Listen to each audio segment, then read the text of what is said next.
சென்னையில் நான் 1.5 ஆண்டுகளுக்கு முன்பு பேசியதற்காக தொடரப்பட்ட வழக்கு, அந்த வழக்கு இப்பொழுது நடைபெற்று கொண்டிருக்கிறது. அதை 28ஆம் தேதி மாண்புமிகு நீதிபதி அவர்கள் ஒத்திவைத்திருக்கிறார்கள். அந்த வழக்கை பொறுத்தவரையில் நான் இந்த நிகழ்ச்சி நடந்தவுடனே முதலிலேயே பத்திரிகை மற்றவர்களிடமெல்லாம் அறிவித்து விட்டேன். நான் பேசியது தவறாக இருந்தால் அனைவரும் என்னை மன்னித்து விடுமாறு அவரிடம் கேட்டுக்கொண்டிருந்தேன். இந்த வழக்கை தொடர்ந்த சகோதரி அவர்களிடமும் என்னுடைய வருத்தத்தையும் மன்னிப்பையும் கோரியிருந்தேன். மீண்டும் அவர்களுடைய மனது புண்பட்டிருக்குமானால், யாருடைய மனது புண்பட்டிருக்குமேயானாலும் என்னுடைய உளமார்ந்த வருத்தத்தையும் மன்னிப்பையும் உங்கள் மூலமாக கேட்டுக்கொள்கின்றேன்.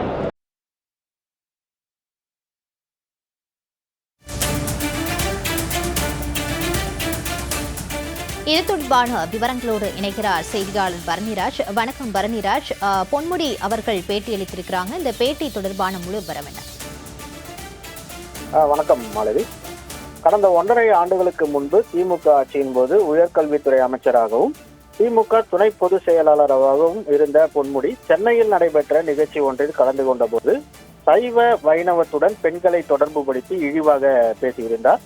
அவரின் இத்தகைய பேச்சு தமிழகம் முழுவதும் பெரும் சர்ச்சையை ஏற்படுத்தி இருந்த நிலையில் பெண்களை இழிவுபடுத்தி பேசிய பொன்முடிக்கு பல்வேறு தரப்பினரும் கடும் கண்டனங்களை தெரிவித்திருந்ததோடு அவரை அமைச்சரவையில் இருந்து நீக்கம் செய்ய வேண்டும் என்றும் பல்வேறு தரப்பினரும் கோரிக்கை விடுத்திருந்தனர்.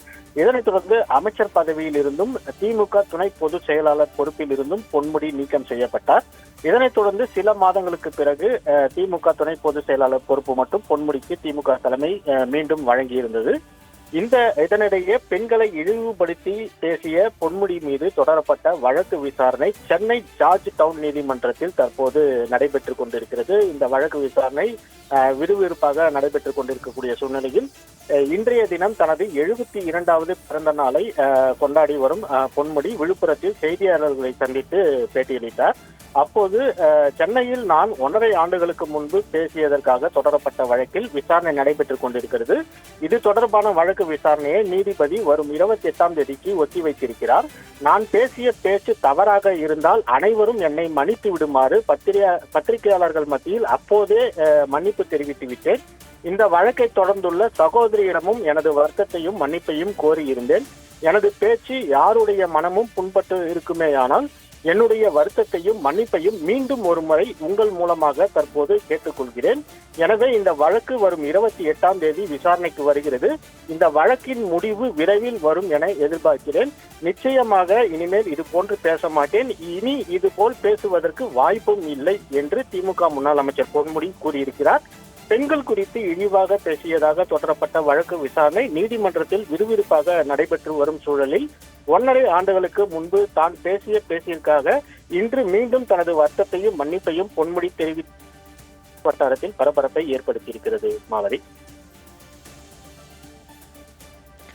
பெண்கள் குறித்து சர்ச்சை பேச்சு தொடர்பாக பொன்முடி அளித்திருக்கும் பேட்டி தொடர்பான முழு விவரங்களோடு இணைந்தமைக்கு நன்றி பரணிராஜ்.